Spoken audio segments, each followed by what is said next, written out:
अभी आंध्र प्रदेश में दो ट्रेनों में आपस में सामने से टकराव हो गई है। खबर के मुताबिक एक आदमी की मौत हुई और 20 से ज़्यादा लोग घायल हुए हैं। अभी रात्रि के लगभग 11:30 का टाइम हो रहा है। तो जहाँ टकराव हुआ है वहाँ बहुत अंधेरा है।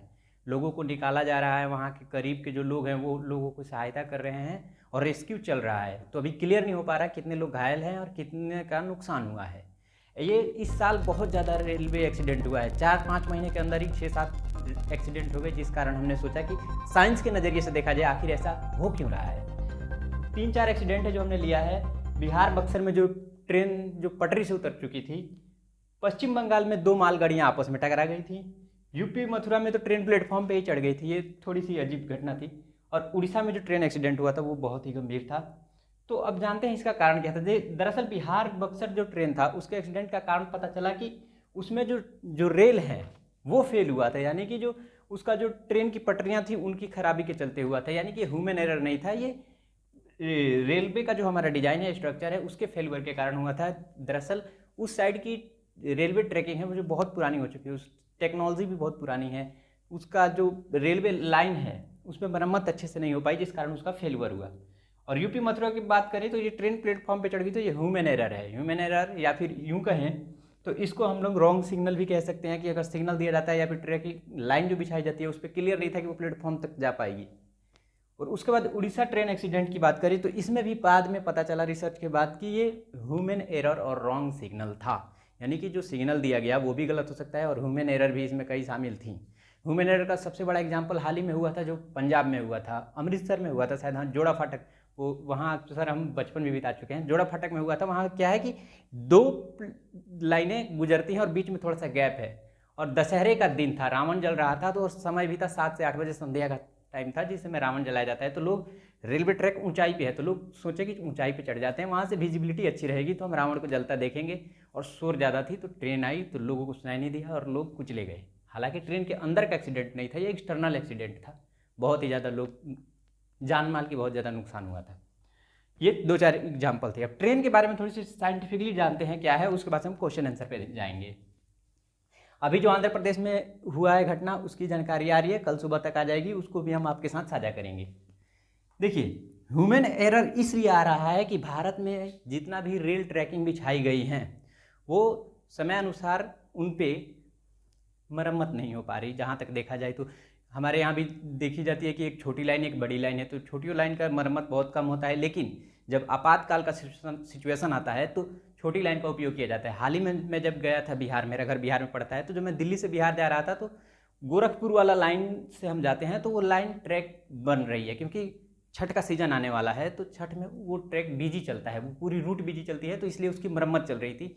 इसलिए वो रूट काट के छपरा रूट से भेजते थे और वो रूट छोटी लाइन थी तो ट्रेन धीरे धीरे चल रही थी। और उसमें मैंने देखा कि कुछ ही दूर पे एक नदी है जो पैरेलल चल रही थी, लगभग 10 किलोमीटर तक का लाइन रेलवे और नदी का पैरेलल था और वो बहुत ही करीब था, लगभग 200 से 100-200 मीटर के आसपास। तो जो ज़मीन है उसकी पूरी कमजोर हो जाती है नीचे से। पानी के जहाँ लेवल हाई रहता है तो नीचे ज़मीन गीली रहती है, नमी रहती है, तो अगर ट्रेन फास्ट चलेगी तो दिक्कत आती है, जिस कारण वहाँ ट्रेन धीरे चलाया। बहुत अच्छी साइंस का उपयोग किया गया वहाँ पे। तो देखिए, रेलवे ट्रैक को अगर हम देखेंगे तो आपको शायद ये नहीं दिख रहा होगा। रेलवे ट्रैक में होता क्या है, तो मेन जो उसके पार्ट्स होते हैं, ये अगर ट्रैक है भी नहीं चल, तो ये रेल है, इसे हम लोग रेल कहते हैं, जो लोहे का बिछाया गया होता है, ठीक है।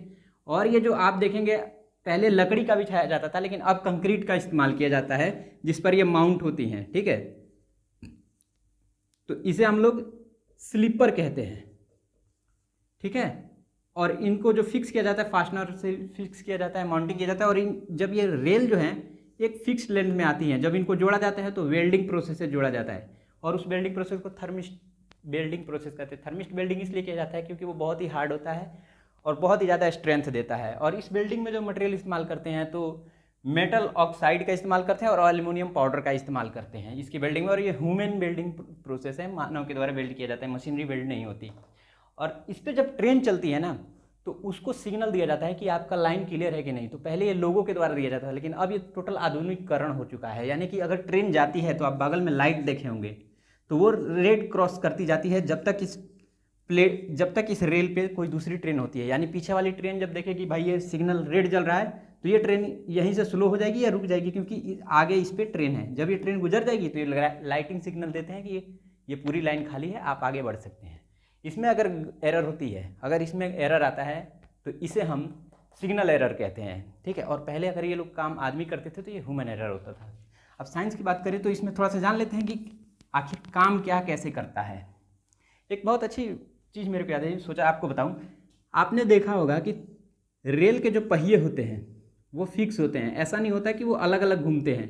लेकिन जब मोड़ आता है यानी घुमाव आता है तो वहाँ पे वो कैसे घूमते हैं इसको देख लेते हैं, ठीक है। थोड़ा सा आउट ऑफ हो रहा है पॉइंट, तो इसको स्टडी करेंगे तो इसको देखेंगे कि जब ट्रेन मान लीजिए इस साइड मुड़ना है, इस साइड मुड़ना है तो यहाँ पे एक ग्रिपिंग रहती है इन साइड में, तो ट्रेन का ये पहिया इस पर लड़ेगा, क्योंकि ये आगे जाएगी तो ये इन साइड लड़ेगा। तो यहाँ पे सेम आरपीएम पे यहाँ पे डाया ज़्यादा हो रहा है और यहाँ डाया कम हो रहा है।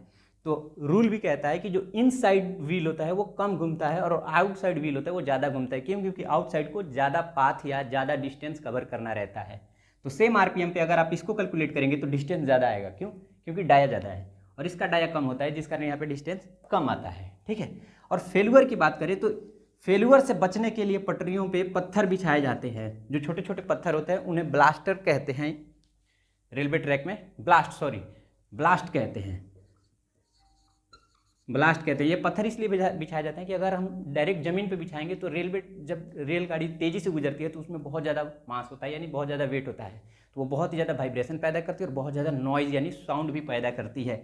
उसको एब्जॉर्ब करने के लिए और उसको एब्जॉर्ब करने के बाद अपनी पोजीशन को बरकरार रखने के लिए, गैप ज़्यादा ना देने के लिए पत्थर या बड़े बड़े सबस्टांस का इस्तेमाल कर सकते हैं। जो तो हमारे लिए सबसे अच्छा क्या है? पत्थर है, पत्थर के टुकड़े। तो पत्थर के टुकड़े डालते हैं जिससे कि वाइब्रेशन भी ऑब्जर्व होता है, साउंड भी ऑब्जर्व होता है। नहीं तो वो वाइब्रेशन ट्रांसमिट होकर आजू बाजू में जाएगा और अगर वो ज़मीन पर डायरेक्ट रहता तो वो ज़मीन से गैप बना लेता और पटरियाँ नीचे धंस जाती। इनको रोकने के लिए पत्थर बहुत ही ज़्यादा लाभकारी होती है, जिस कारण उसका उपयोग करते हैं। और फेल होने की बात करें तो कुछ समय बाद ये सब भी फेल होते हैं। तो आप देखे होंगे कि पत्थर ज़्यादा दूर हो जाते हैं तो पत्थर को करीब भी किया जाता है या फिर नए पत्थर गिराए जाते हैं क्योंकि घिस जाते हैं पत्थर, ठीक है। मरम्मत चलती रहती है। बिल्डिंग की बात करें तो बिल्डिंग प्रोसेस को चेक करने के लिए साउंड का इस्तेमाल करते हैं, कोई अल्ट्रासोनिक का इस्तेमाल करते हैं, कई नई नई टेक्नोलॉजी भी आ गई हैं इनको इस्तेमाल करने के लिए। और सिग्नल की बात करें तो सिग्नल पूरा इलेक्ट्रिकल हो चुका है। पाथ चेंजिंग की बात करें, एक्सीडेंट पाथ चेंजिंग के कारण भी होता है। जैसे कि एक ट्रैक आ रही है तो वहाँ पे ड्राइवर अपने हाथ से पाथ चेंज नहीं करता, वहाँ पे पूरी पाथ चेंजिंग लगाई रहती है, ठीक है। डिवाइडर, जैसे इस लाइन से यहाँ से ट्रेन यूँ जाएगी, फिर आगे जाके एक अलग लाइन बन जाएगी, तो जो भी ट्रेन यहाँ से आएगी वो ऑटोमेटिक चेंज हो जाएगी, ड्राइवर के हाथ में नहीं रहता इसको चेंज करना। ट्रैक चेंजिंग जो होता है ना, जो ट्रैकर, वो बाई मैनुअल या फिर अब मशीनरी से भी होता है। तो वो अगर चेंज हो गया तो ये पूरी लाइनें जो भी ट्रेन इधर से आएंगी वो इधर कन्वर्ट हो जाएंगी। तो अगर इसमें भी एरर हो तो इसे हम ह्यूमन एरर कहते हैं, क्योंकि ये बाई ह्यूमन किया जाता है। तो इसी तरह की कई एरर को देखने के लिए, चेक करने के लिए आप देखेंगे कि रेलवे प्लेटफॉर्म पे जब ट्रेन जाती है उससे पहले कई लोग टॉर्च लेके नीचे बैठे रहते हैं, चेक करते रहते हैं। ऐसे बहुत सारी टेक्नोलॉजी बढ़ी है तो बहुत सारे तरीके भी बढ़ाए गए हैं ताकि हम अपनी सुरक्षा को आगे बढ़ाएं और दुर्घटना होने से बचें। तो अब इस पे क्या उपाय आता है या फिर क्या घटना का कारण बनता है, हम सुबह आपके साथ साझा करेंगे जानकारी आने के बाद। अभी अंधेरा है, वहाँ पे रेस्क्यू ऑपरेशन चल रहा है। उम्मीद है कि बहुत ही कम लोगों को नुकसान होगा, बहुत ही कम जान माल की क्षति होगी, लेकिन दो ट्रेनों के आपस में सीधा टकराव है तो थोड़ा सा मामला गंभीर है, ठीक है। तब तक के लिए आप सुरक्षित रहें, स्वस्थ रहें, पढ़ते रहें। फिर मिलते हैं अगले सेशन में, तब तक के लिए जय हिंद।